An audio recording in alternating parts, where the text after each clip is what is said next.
Good evening. I'm Jim Zirin, and you are watching The Digital Age. Tonight we have a very, very special show for you. With us is Jim Goodale. Jim Goodale is a First Amendment advocate, probably the best in the business. Jim Goodale is the founder of this show. Jim Goodale has written a fabulous new book entitled Fighting for the Press, The Inside Story of the Pentagon Papers and Other Battles. The book has become a bestseller. One of the reasons is the government continues to prosecute Bradley Manning and possibly Julian Assange over the WikiLeaks affair. And in addition, after the book was published, it turned out that the government had served a dragnet subpoena on the telephone company, covering 2 months of records. And who was the target of the subpoena? The Associated Press. Is this an infringement on constitutional rights? It certainly violated the standards set by the Justice Department. Jim Goodale is here to tell us about it. Jim, welcome. Thank you. I'm going to leave right now. That was such an accolade. I can't top it. Well, we're delighted to have you with us. Congratulations on the book. Thank you. And, of course, good luck with it. Thank you. Why did you write a book about the Pentagon Papers case? It's 40 years old. I was impelled to write the book because of Julian Assange. We've had 2 major leaks in our history. One is Pentagon Papers, of course, and the other is WikiLeaks, the Julian Assange leak. And I wanted to go back and look at the Pentagon Papers and see if there are any lessons from that could be applied to the WikiLeaks situation. So the look back was very interesting because the case was a secret case. Most people don't realize that. You had to look at secret transcript here, secret transcript there. And when I looked at it, I was flummoxed because I thought the government had a colorable case of damage to national security, which was trumped by the First Amendment. Au contraire, which means to the contrary. Yeah. You know, it was so much hot air.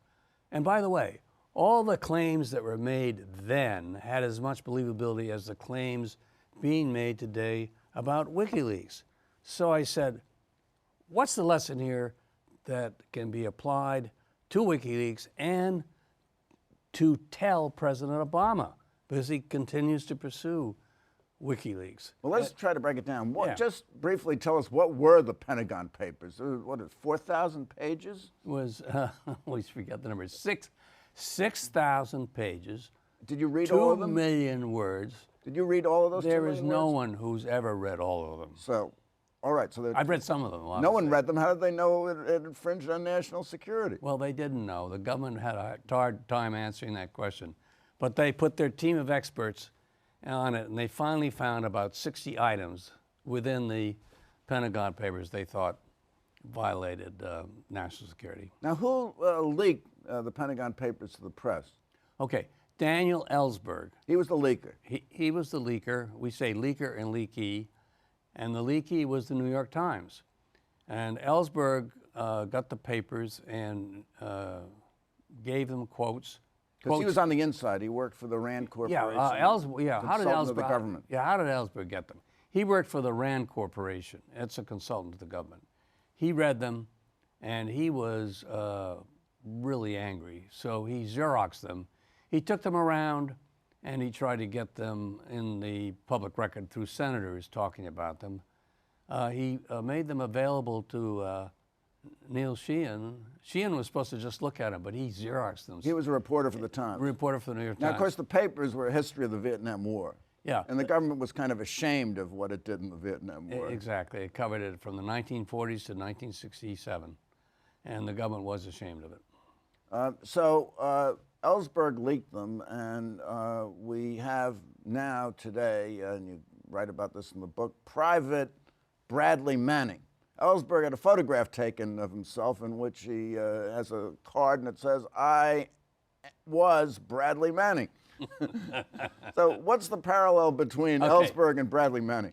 Okay, the parallel is they're both leakers. Ellsberg leaked it to the New York Times. Manning leaked it to the aforesaid, as lawyers say, Julian Assange. And Bradley Manning is a private first class in the intelligence corps. And he had access to tons and tons of secret information. And he made them all available to Assange. So there's generic parallel, but PFC Manning just had so much stuff. It really dwarfs what Ellsberg had. So it's a little hard to see the parallel, but for analytical purposes, they're the same. And he had State Department cables, didn't he?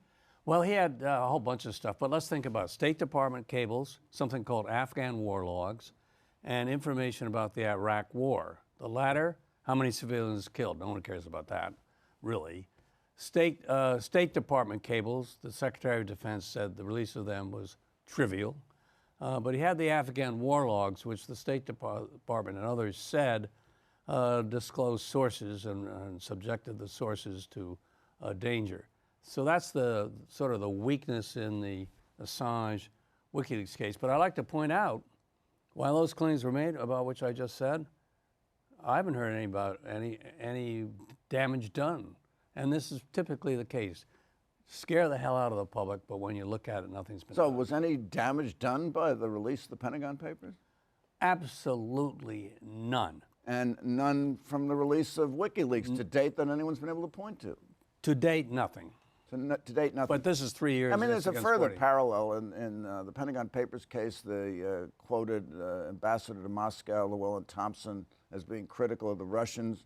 And the WikiLeaks papers, some State Department officer, an ambassador in Russia, called Putin and Medvedev Batman and Robin. Putin said it was libelous. It's embarrassing. So what? Yeah, so what on the cables? It's discombobulating for the State Department. They may have to move the ambassadors around, but it's hard to say when the Secretary of Defense says that the release of the State Department cables was trivial, that we have to take it really seriously from a national security point of view. Now, the New York Times won the Pentagon Papers case in the district court. You were there. The government appealed to the Second Circuit. You lost in the Second Circuit, and then you took the case to the United States Supreme Court, and 6-3, you won the case. You won. Nixon and Mitchell lost. That's what happened, right? Yeah, I'm the winner. They're the loser. And by the way, thereafter, who leaves? Nixon, and I'm still here. Right. Now, then there was a liberal court. Today we have a conservative court, but it seems to be kind of strong on the First Amendment. I mean, you have Citizens United. That was a First Amendment case where the conservative majority came down solidly in favor of the First Amendment. Do you think they'd find the same way today? Everyone says, you know, it's a different court, you're going to lose. But, you know, there's 4 liberals on the court, generally thought. And there's Kennedy, who's an in-between sort of person, leaning right. And so I say you're going to get the four liberals, and all you need is 5. And Kennedy is strong on the First Amendment, so he'd be your 5th vote. And the others you might get 2, but you only need 5. All you need is 5 Yeah. to win. Yeah. Now, the Pentagon Papers case was really a censorship case. You love to call it a prior restraint case. Yeah, no one knows what that means. No one knows what that means. Right. But it means the government is trying to prevent the publication of something before it's published. Right. Right? Right. Now we live in the digital age. The digital age. It's the name of the program. Name of the program, which you invented. Right. And now it comes on and it's published to the whole world in seconds. There's no chance for anyone to get an injunction. Lawyers move fast, but they don't move that fast. So has the government now shifted its tactics and started indicting people for publishing? I think the answer to that question is there's a great threat that that's going to happen, because clearly in the digital age where everything goes up lickety-split, I mean, a reporter will interview you at 9 o'clock for the next day's paper, but he'll post it. So there's no time for the government to come in and do what they did in the Pentagon Papers and censor you. So they're not going to censor you in all probability. So the only thing the government can do is come in after the act and say you violated criminal laws. And that, in part, is what I wrote the book about, because I think there's a terrific danger in that. And the criminal laws that people talk about is the Espionage Act of 1917, isn't that right? Well, your friend Judge Mukasey calls it an oldie but a goodie. Well, I don't know. When we say Espionage Act, you know, you're probably going to get a click out there from your huge audience. But that act is growing all the time. After this program, we'll have more. But guess what the Espionage Act is about? Espionage. Now, what is espionage? That's when I've got information. I'm Bradley Manning, and I give it to Al Qaeda. But you know, Julian Assange isn't Al Qaeda. He is, I would argue, a publisher. So you say Espionage Act, you say potato, I say potato. The Espionage Act, I don't think applies, and so the government's got to run around that act by thinking of another theory. Now, however, if the paper publishes the WikiLeaks, or if, and Times did publish a lot of what was on the dump, the WikiLeaks dump. Dump? Yeah, it's called a dump, a website. Well, you call it a dump, but I don't call it a dump. Bradley gave it to Assange. Assange dumped it all on All right, his website. so, the New York Times called something. But I mean, isn't there a danger that Al Qaeda, Osama bin something, will sit there and read this, and that'll hurt national security? Yeah, it's about the same danger when Osama bin Laden or somebody sits there and reads the New York Times. I mean, everything is going to go out into the internet today, and everything's going to end up on websites, including yours, mine, and unfortunately Al Qaeda. That's the way the world works. But that's not espionage. But you have your secrets. I mean, I know some of them.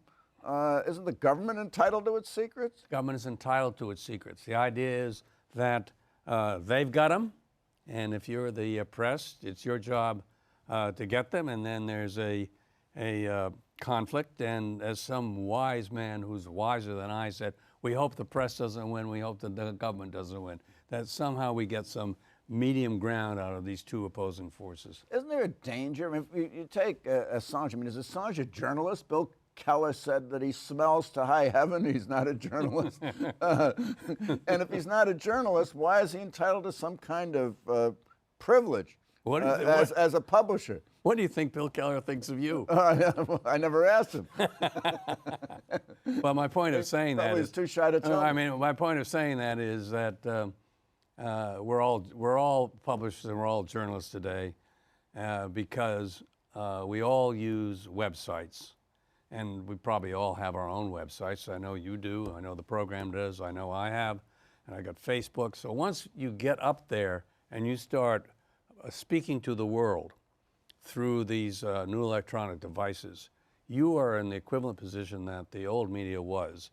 So we're all publishers, and to the extent that we ask others for information to put on our websites, we're all journalists, and that's what Assange did. And the trouble with Bill Keller's analysis is, I would say, and this is the digital age, his comments come out of the analog age. He's thinking about it the old-fashioned way.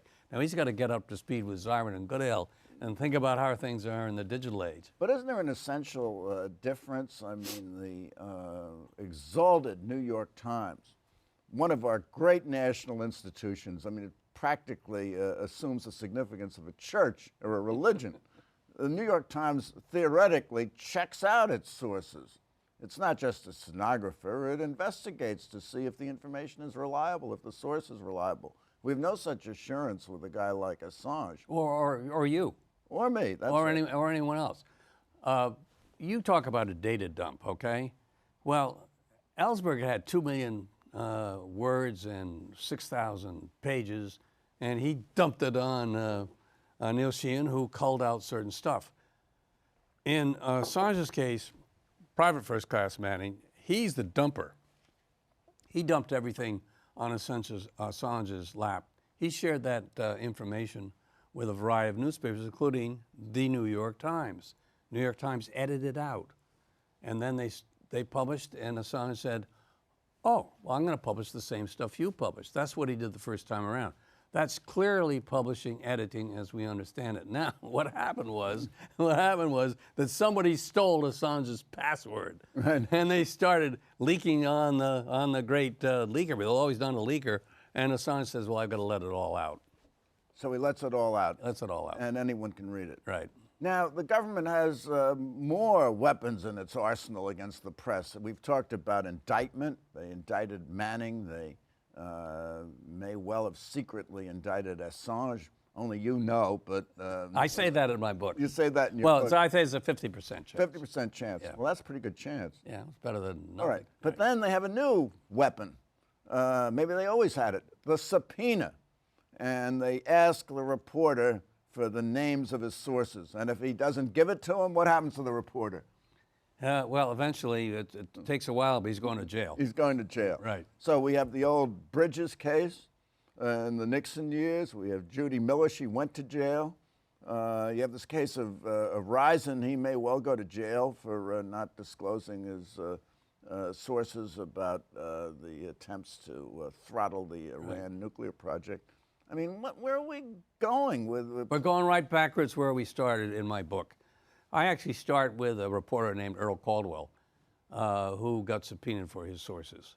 It's been quiet on the source front for a variety of reasons. Then all of a sudden, just recently, we had this announcement of a sweeping AP subpoena that maybe reached 100 journalists.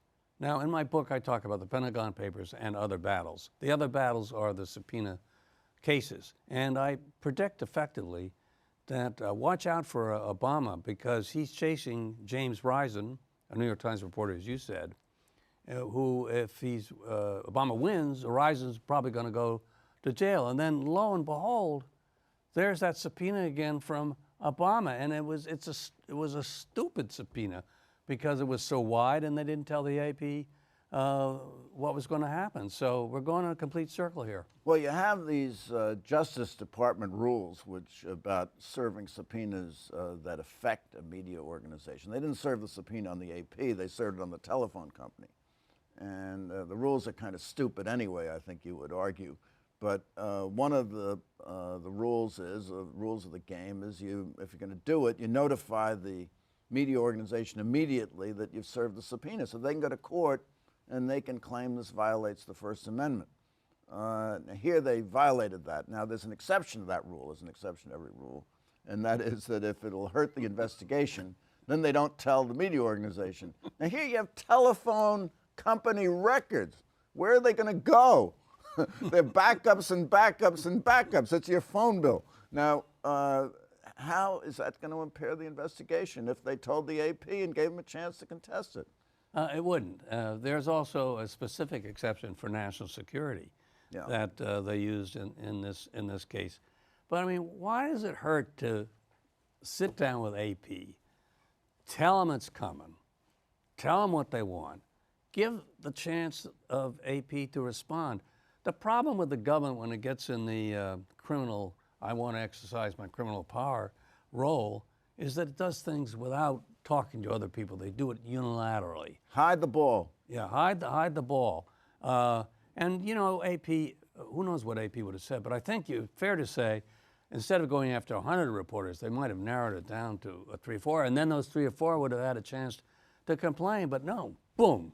They go ahead and forget about the press rights. And that's my problem with Obama. So he's forgotten a lot about the dragnet press rights. Subpoena for 2 months of the AP's telephone records, not only the AP's records, but the personal phone bills of the reporters and the cell phone bills of the reporters. Right. And they can tell not only whom they were talking to about the subject that's of the investigation, which is Holder called it, Attorney General Holder called it the biggest national security leak in history.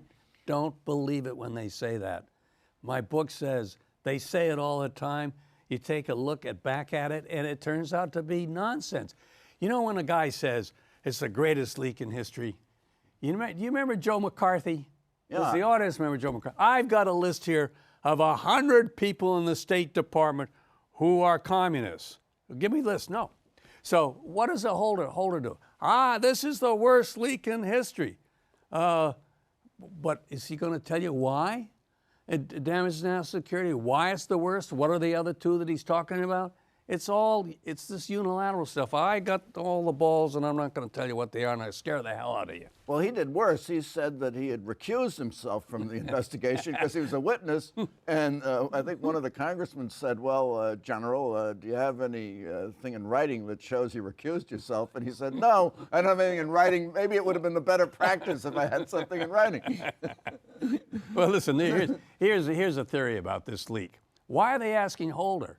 The leak involved the outing of somebody who was a mole, and the mole had to leave, and everyone says if the mole left, they would have found bombers, and therefore national security is damaged. So who's the leaker?